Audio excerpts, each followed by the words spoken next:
entire money-structured and materialistic-oriented society is a false society. Our society will go down in history as the lowest development in man. We have the brains, the know-how, the technology, and the feasibility to build an entirely new civilization.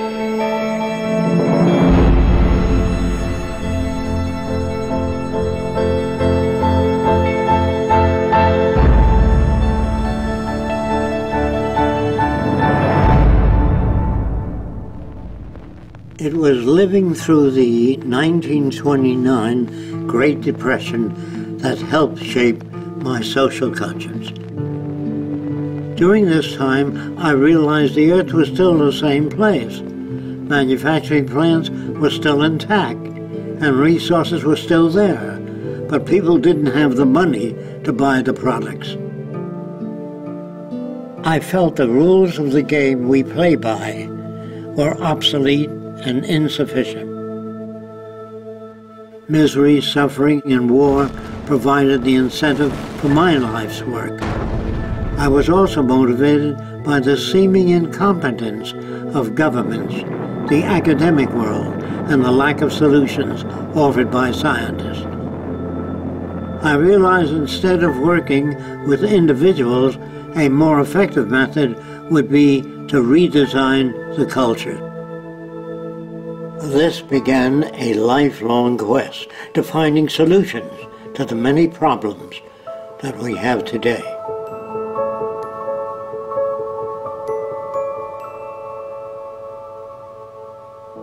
This presentation is a feasible plan for social change that works toward a peaceful and sustainable global civilization where human beings, technology, and nature coexist. It outlines an alternative to strive for, where human rights are not only paper proclamations, but a way of life.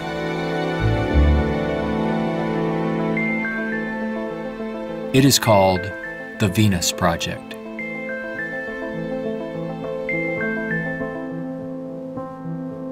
Its founder, Jacques Fresco, calls for a straightforward redesign of the culture in which war, poverty, hunger, debt, and unnecessary human suffering are viewed not only as avoidable, but totally unacceptable. It is becoming increasingly obvious that anything less will simply result in a continuation of the same problems we face today.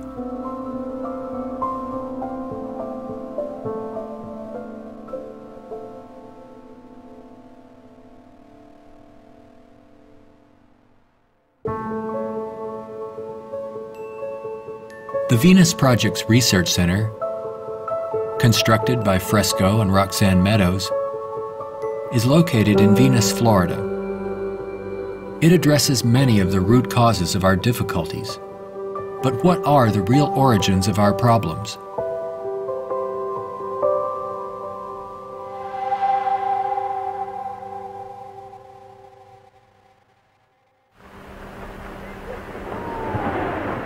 At present, we are left with very few alternatives, since we're on a collision course of our own making. Answers from yesterday are no longer relevant. Considering the damage already done to the environment, we are rapidly approaching a point of no return, where nature will dictate the course.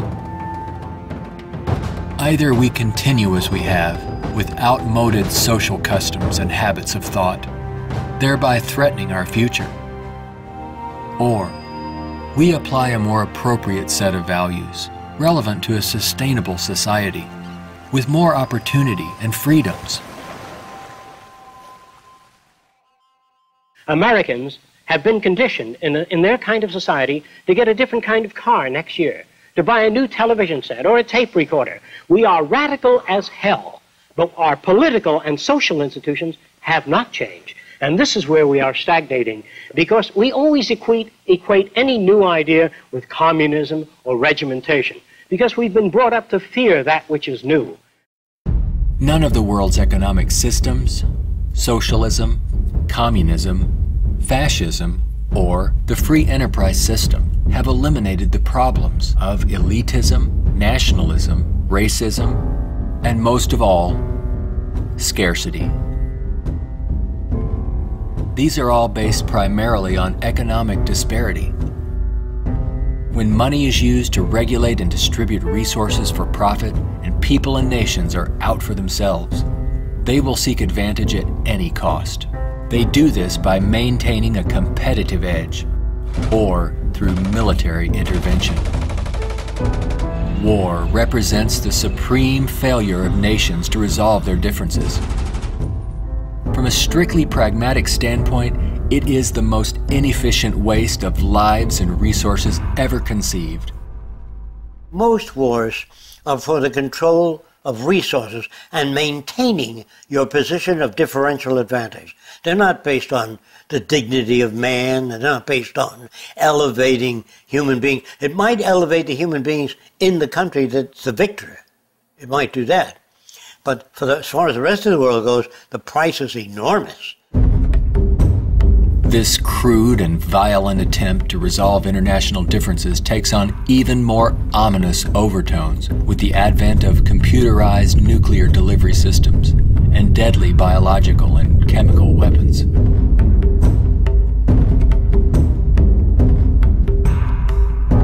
Yet it is a windfall money-making opportunity for those who profit by the military-industrial complex. If the profit were taken out of wars, do you really believe we would have them? If they draft you into the army to serve this country, you put up your life for this country, they should draft all the war industries. Every cannon maker, machine gun maker, automobiles, jeeps, warships, all drafted, so that on the same basis of pay as the army. Then it's real. But if you make millions selling warships, machine guns to the army, then it's corrupt. I would, if I had my way, if we had millions of men in the army, I'd send them to school to become problem solvers, how to get along with other nations. That's what we have to do, not kill. When soldiers are just killing machines, they're trained to kill. I would train them to be able to go to Mexico and bridge the difference, and go to the Arab world, see if they can bridge the difference. So bring them all together, all the nations. War is not the only form of violence imposed upon people. There is also hunger, poverty, homelessness, and unemployment. The acceptance of these conditions as expressive of human nature is a myth used to keep things as they are.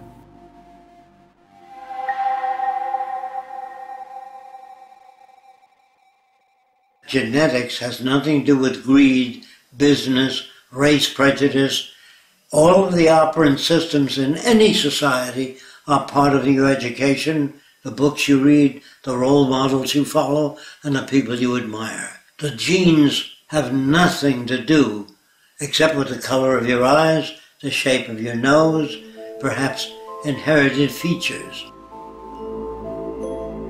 The genes do not control values. And even if you're born with a much better brain than another person, meaning better receptors, the quality of the tissue is better, I would say that if you have a better brain and you live in a fascist country, you become a fascist faster. The brain has no mechanism of discrimination. The brain can't tell you what is relevant or less relevant, except experience. We are not born with greed, envy, hatred, or bigotry. Our behavior and values are reflective of the culture we are exposed to. If you were raised by the headhunters of the Amazon, you'd be a headhunter. And if I said to you, doesn't it bother you to have 5 shrunken heads? You say, yes, my brother has 20. So, is he nuts? No, that's normal to his culture. social and environmental problems will remain insurmountable as long as few nations control most of the Earth's resources, and the bottom line is profit over the well-being of people. Putting profit first results in unnecessary suffering and aberrant behavior prevalent today.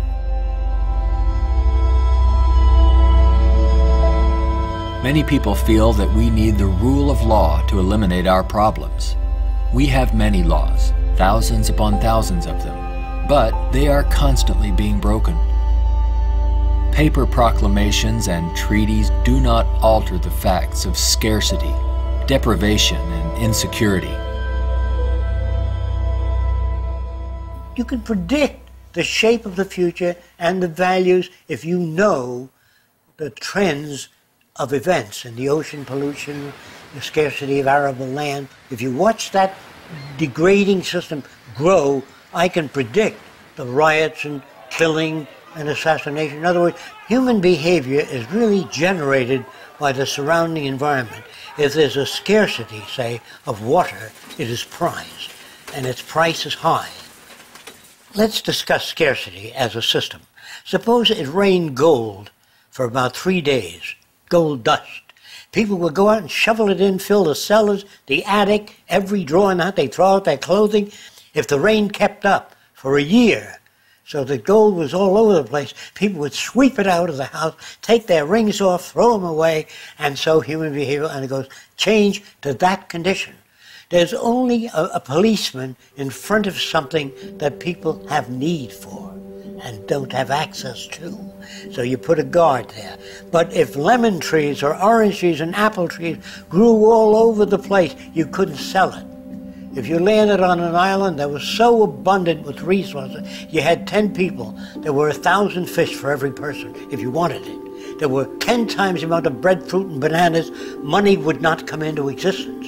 Private property would not come into existence.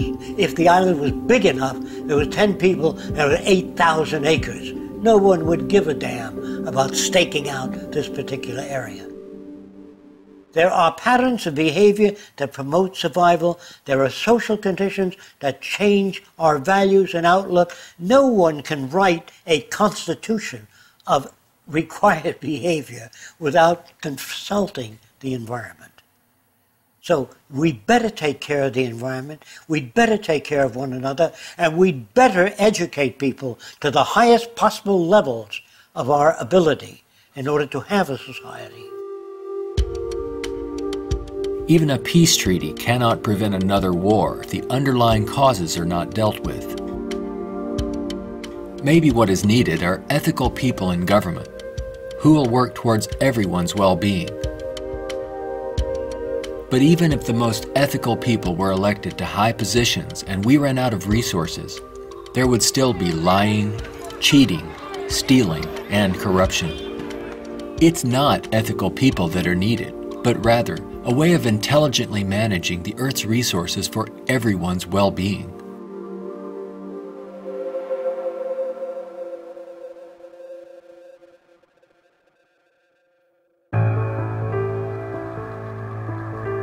Let's examine our social arrangements further. To maintain our economy, products must continuously be sold. To assure this, they are deliberately designed to wear out and break down. Maybe you've noticed this usually happens right after the warranty expires. This corrupt practice is referred to as planned obsolescence, which is the conscious withdrawal of efficiency.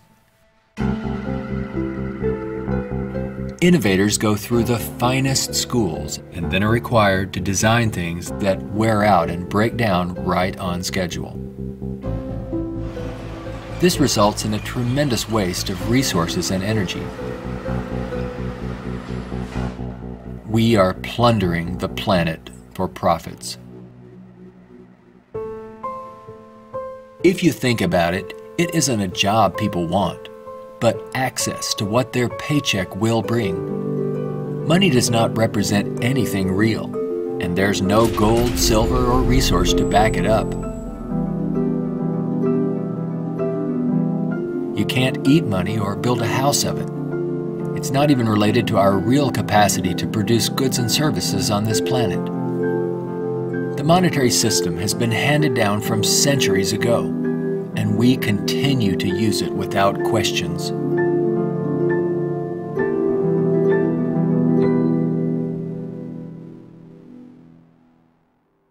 This system will keep installing more and more automation, cutting down on the purchasing power of the majority of people. There will come a time, it's called the Gaussian curve, where employment is that, production is this, and purchasing power is that. The system stops. Banks fail, nothing works anymore. We're moving in that direction very rapidly. We have finally gotten to a place in 2011 where it's becoming obvious that the machine has beaten the man. We're incredibly productive with far fewer people. We are more productive. We are more productive as an economy than ever before. An iPad app we can do need more less than workers. 4 people. Just that there are fewer jobs. The jobs that do exist now can have lower wages because of obvious reasons. A lot of people looking for a small number of jobs. The wages go down. That has huge impacts on the middle class and ripples out from there. We're moving towards social collapse. I think this is going to happen all over the world, not just here. And it doesn't require the overthrow of the government. It just requires that you let it alone. It'll overthrow itself. If you control the media, you can calm people down. But if the majority keeps getting laid off, and they don't have purchasing power, the system collapses. It doesn't work anymore. They invade. It's already happening. This country is already insoluble. They're going to have difficulty with national security, paying pension people. They've spent far beyond what they already have. Now, all they can do now is create debt, borrow more and more money from banks. We also want to show you a rather grim sign of our times. It's not far from here in Midtown Manhattan. The national debt has grown too large for the national debt clock. It went up back in 1989 when the nation's debt was less than $3 trillion. The debt has been piling up so fast lately they had to drop the dollar sign to make room for an extra digit as the number turned over to more than $10 trillion now and counting every second. A whole new clock with 2 extra spaces will go up next year. The federal government is not allowed to print money. It's not allowed to lend money or get in the banking business. That is a privilege for bankers only. So what the government has to do if they want to build an air force, say, of 2,000 planes a month, they have to borrow money from a private lending institution, sign the dotted line, and if the war is lost or failed, the burden falls on the public to pay off that debt.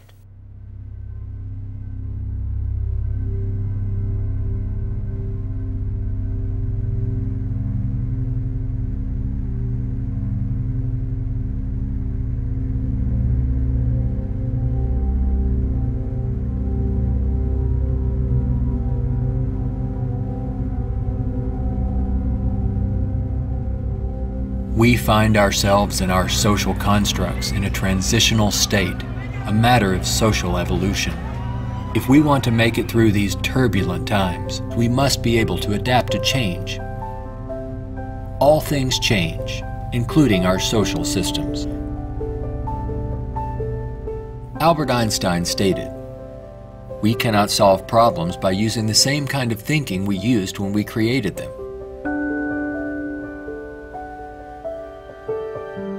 Earth is still abundant with resources. Our practice of rationing resources through monetary control is no longer relevant and is actually counterproductive to our very survival. Today, we have highly advanced technologies, but our social and economic system has not kept up with our technological capabilities, which could otherwise easily create a world of abundance for all, free of servitude and debt. How can this be possible?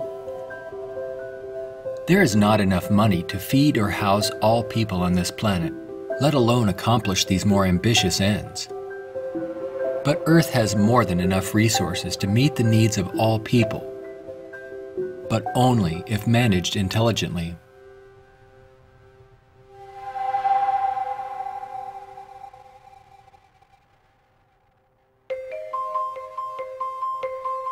Jacques Fresco envisions a solution that he calls a resource-based economy. It is a socio-economic system in which all goods and services are available to everyone, without the use of money, barter, credit, debt, or servitude of any kind. It is unlike any social system that has gone before. Fresco arrived at this direction through 75 years of study and experimental research.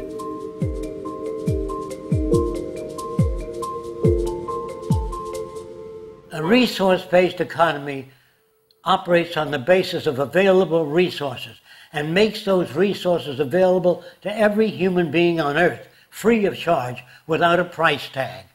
So we have today more than enough resources to build a far more advanced society. I'm not talking about limited handouts so that people just get by. I'm talking about a very advanced civilization. We have the resources, we have the technology, all we have to do is apply it. One of the main aspects of the Venus Project is to eliminate scarcity. This is where the technology comes into play. Because if we set up a resource-based economy and some things are scarce, it won't work. If you set up a resource-based economy in a society that has no resources, it won't work. So today with our technology, we can make things available. We can eliminate scarcity. We can create an abundance. As long as we can create that abundance, that will eliminate greed and selfishness and a lot of crime and a lot of aberrant behavior. A social system can be designed so that all can live fully and constructively if the powers of science and technology are directed toward human and environmental concern and overcoming the artificial scarcities of our debt-based monetary systems.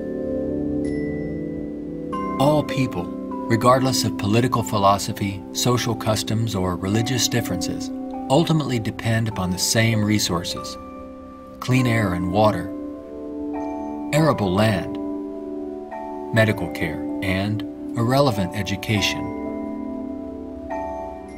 I think if you pledge allegiance to the earth and everyone on it, that'd be the way to go for the future. The human species is a single family, and the world is home to everyone. Neither nations nor people can coexist separately any longer. No more separate nations. So anyone can go anywhere. Before the states joined together, they used to stake out their territory. They used to fight. They had militias. They would fight. This is our territory. Oh no, you're intruding.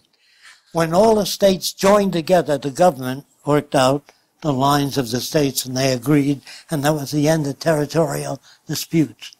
If you want the end of war, you must declare the earth common heritage.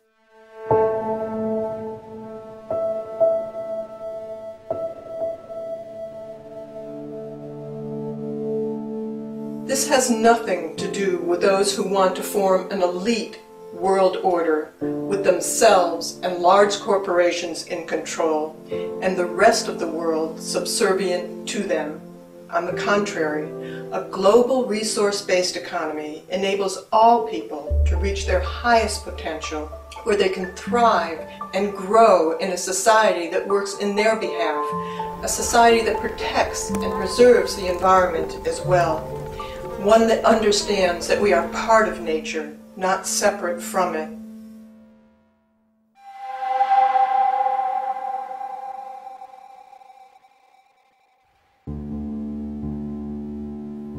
Some question what would happen to incentive if needs were met without our having to work to attain them. The question assumes humans have no desires beyond basic needs.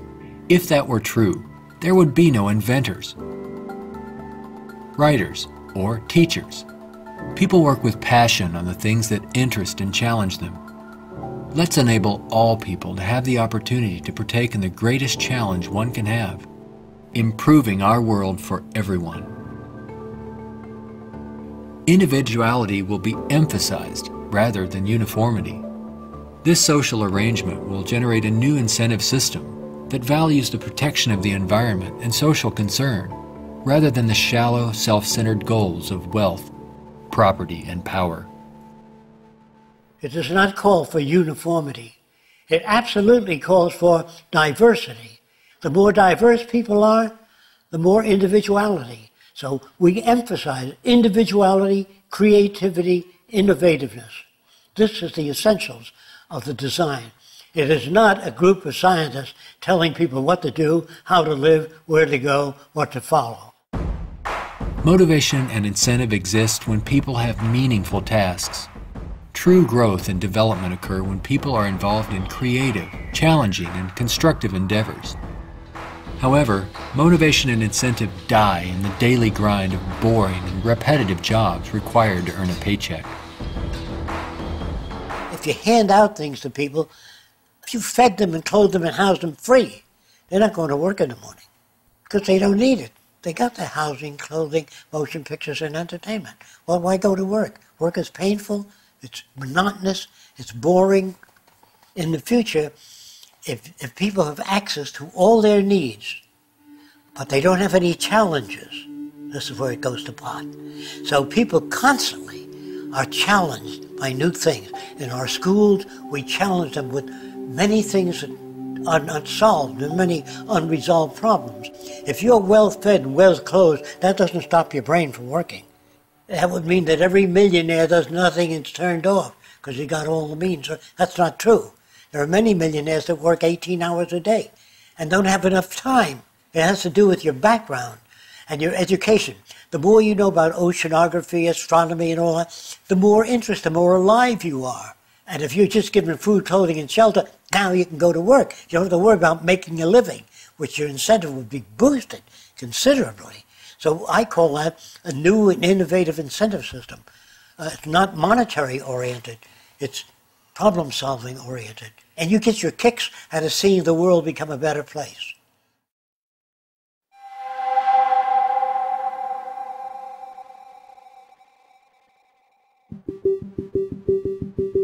How can we use our technology wisely so that there is more than enough for everyone? To achieve this, it's mandatory that the planning for it be based on the carrying capacity of the planet's resources. Our entire infrastructure must be redesigned and operated as coherent, integrated total systems. This means we must consider our entire global community as one unit that includes everyone and plan accordingly.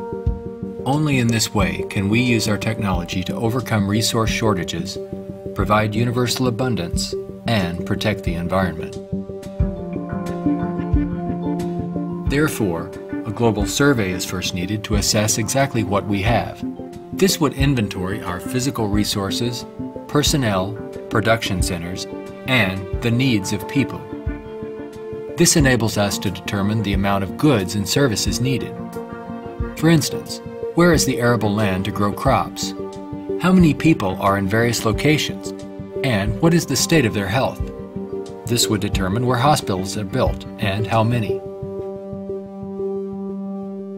If you try to do that today, ask for a global resource survey of all nations, they'd wonder, what are you trying to do that for? To find if we got enough resource to fight you in armaments and other things? They would be skeptical, hesitant to give that information. So I would say it wouldn't work in today's culture. But after the ideas are put forth and the reason for it and the advantages gained by all the nations, it would have to be specific advantages that they can understand in their terms. And if they agree, then the survey would be conducted. It's not my opinion or the opinion of anyone else would be used. It's the size of the population, the availability of resources, the carrying capacity of the earth that determines what is done and how fast things move. See, today it's done on a totally different basis. But in the future, it'll all be based on a form of dynamic equilibrium. That means operating everything at the highest potential without environmental neglect. The key to achieving abundance and a high standard of living for all is to automate as much as possible in the shortest period of time. But during the transition, we have to bring together the technological capabilities of people working with computers and working with technology and building and designing methods of delivering these resources and the necessary industrial plants to process the resources. Our problems and their solutions are technical, not political. Most problems can be solved when technology and the methods of science are used to serve all people, not just a select few. But what is it that you want? You have to ask yourself, I want to live in a world where I don't have to fear that my children will go into another war, where there'll be deprivation or problems or disease. Do you know how to build that kind of world? No, I don't. Well, how do you go about building? You call upon the various divisions of science, bring them together, and say, these are the problems we'd like to solve. A scientific government doesn't mean that scientists rule or control people. It means they have better means for building transportation systems, better means for cleaning the air. They have the best means for restoring the ocean that we know of to this day. Computers can serve the needs of everyone when cybernation is ultimately integrated into all aspects of this new and dynamic culture. One can think of this as an electronic nervous system, extending into all areas of the social complex. Their function would be to coordinate a balance between production and distribution, assuring there are no shortages or overruns. In this highly technical society, decisions are based on direct environmental, human, and industrial feedback. You can think of this as electrical sensors throughout the entire environment, from cities, factories, warehouses, distribution centers, transportation networks, all over the globe, gathering data for more appropriate decisions. The decisions are based on the needs of society rather than corporate or private interests. It is not automated technology or machines we should be wary of, but the abuse and misuse of technology by selfish interests. Remember, it is people who decide what ends the machines will serve. If technology does not liberate all people for the pursuit of higher aspirations and human achievement, then all its technological potential will be meaningless. You always do a positive and negative study before you engage in the actual reconstruction of an environment.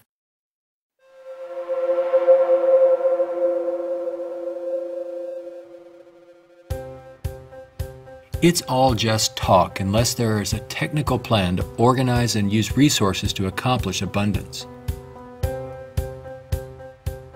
What follows are some of the many approaches the Venus Project provides for the entire social spectrum.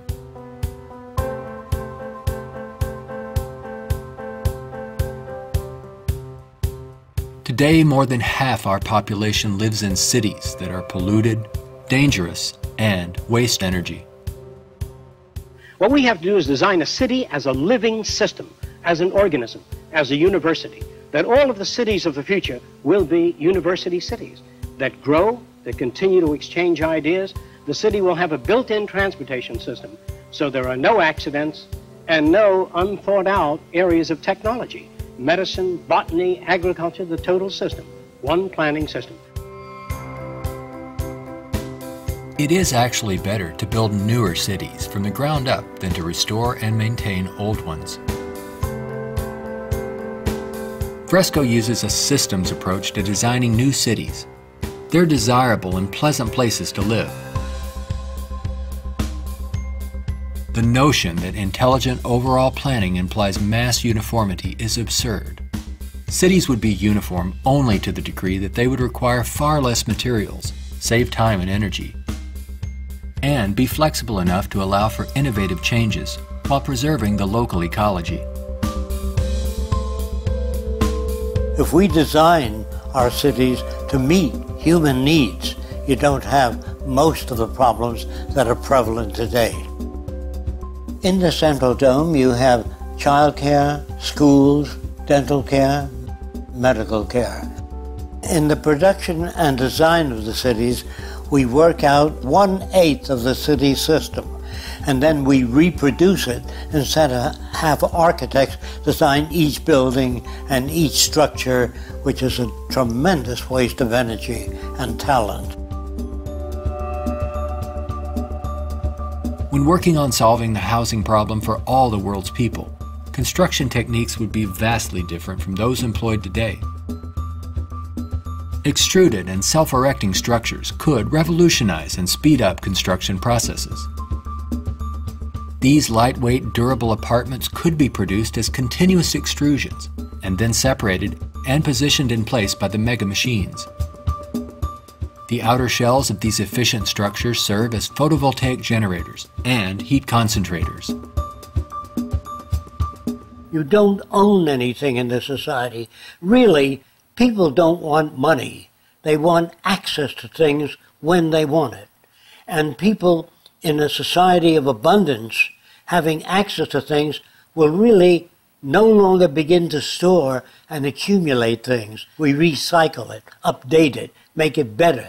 Take the same materials of an old car, weighs just as much as a new car, so there are no old cars. Old cars mean danger. If you drive a very expensive car and somebody else drives a beat-up old car, if their brakes fail, you may die. We don't want any old cars on the highway. We don't want anything that breaks down. We don't want anything that takes looking after. In a resource-based economy, people may access whatever products they need without the burden of having to purchase, maintain, or insure their possessions. In this way, there is much more to go around for everyone, and products are always available when needed. Anything people may need is available in these outside access domes. Sculpturing materials, musical instruments, somewhat like the public library. They can go down and access a camera or a bicycle or a wristwatch. Anything that they need is available without a price tag. That would mean we must achieve a level of production that's so high that scarcity no longer exists. That will prevent almost all crime. So there's no way of segmenting or making this system just or equitable. We have to make a system that assures human rights. You know, when everybody has free access to goods and services, you don't have to fight for women's rights or black rights. It's an automatic in a society that's set up that way. You don't have to make laws, don't steal. It would bypass that behavior. Surrounding the central dome, you have the research centers. Centers that do work that's relevant to the sustainability of the entire community. As we move away from the research centers, we come to the recreational area, which has tennis courts and all of the games that people require.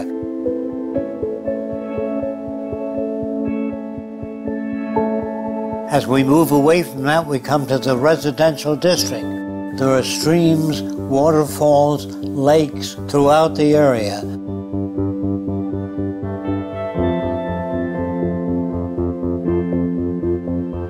We could provide a wide range of unique homes and apartments that can be relatively maintenance-free, fireproof, and virtually impervious to adverse weather conditions.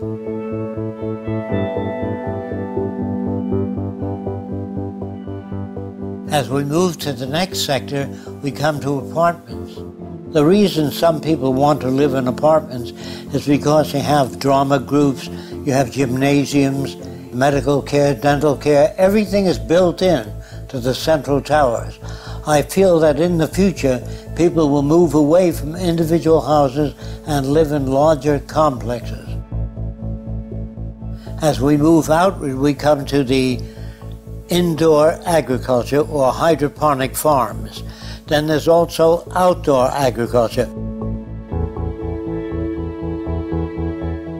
The city would use the best of clean technology in harmony with nature, such as wind, solar, geothermal, heat concentrators, piezoelectric, wave, temperature differentials, ocean thermal vents, and much more. A major development for generating energy in the future could be the construction of a land bridge or tunnel across the Bering Strait. These underwater structures convert a portion of the ocean currents through turbines to generate clean sources of power. By using these sources of energy, we could power the Earth on clean energy and enable all people to enjoy a very high standard of living for thousands of years to come. There's no need for the use of polluting hydrocarbons any longer. Pollution will be a thing of the past. All transportation will be integrated into a worldwide transportation system. Transportation within cities will be by transveyors. City-to-city travel will be by monorail.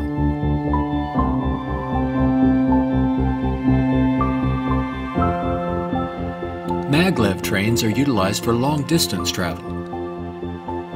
To enhance efficiency, this high-speed maglev train is equipped with removable sections, which can be disengaged while the train is in motion. Aircraft will display a wide range of configurations. These VTOL aircraft, or vertical takeoff and landing, are used to transport passengers and freight. The priority is safety rather than saving money or dealing with the lowest bidder. This modular freighter consists of detachable sections that can be rapidly loaded or unloaded. The number of sections varies depending on the amount of freight to be delivered. When all the sections are connected, they can be propelled as a single unit.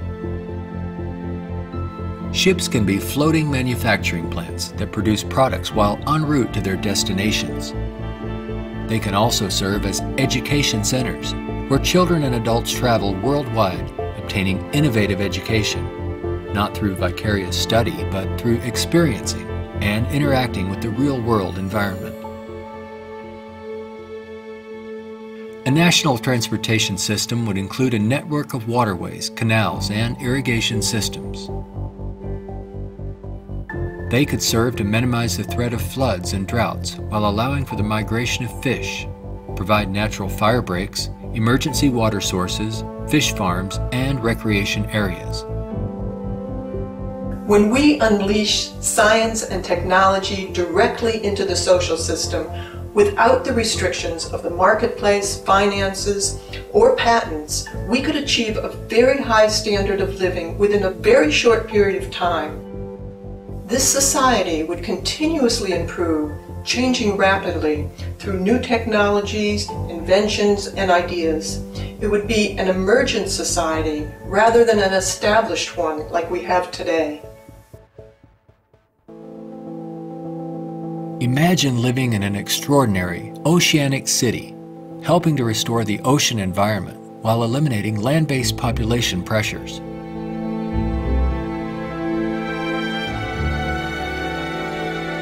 These cities in the sea may serve as universities and research centers where students study marine sciences.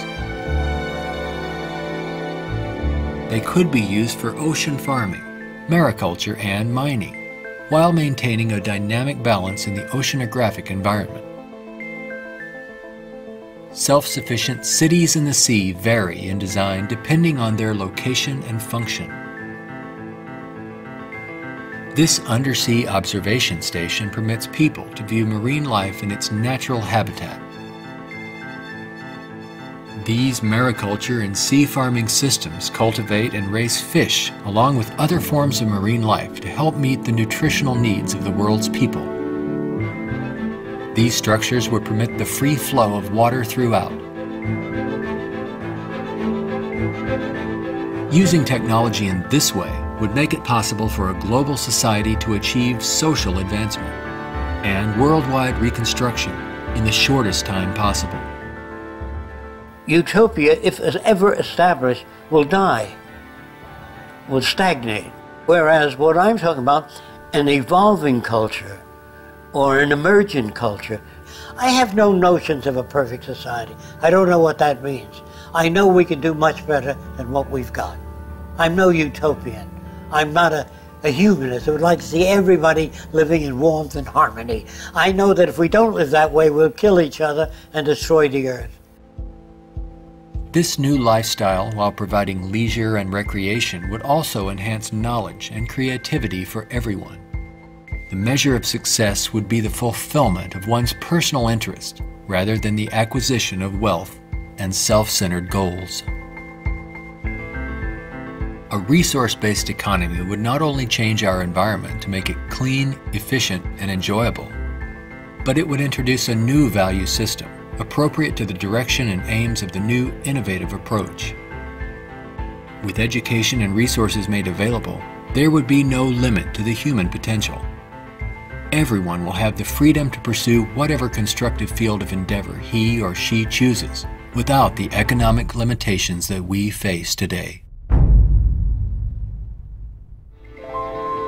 We are now at a time when decisions must be made if we wish to evolve from our present culture of scarcity, waste, and environmental destruction to a sustainable society of ecological concern and abundance.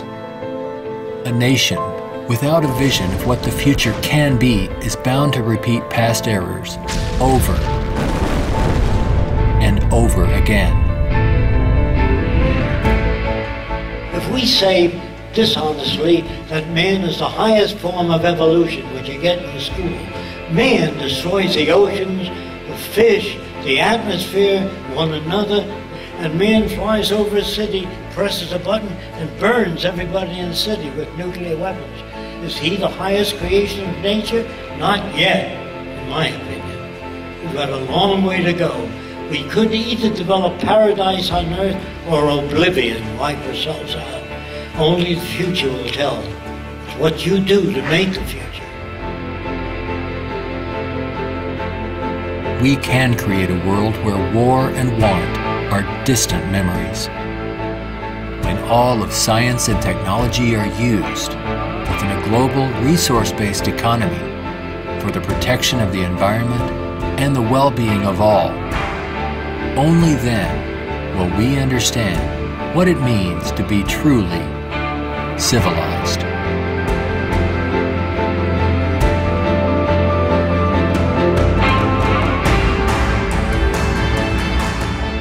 Be a part of the growing community of people working toward making the aims of the Venus Project a reality.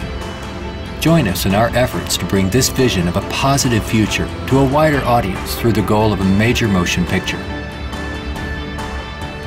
All of these things can be built with what we know today.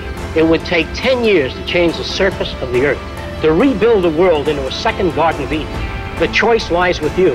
The stupidity of a nuclear arms race, the development of weapons, trying to solve your problems politically by electing this political party or that political party, that all politics is immersed in corruption. Let me say it again. Communism, socialism, fascism, the Democrats, the liberals, there are no Negro problems or Polish problems or Jewish problems or Greek problems or women's problems. They're human problems.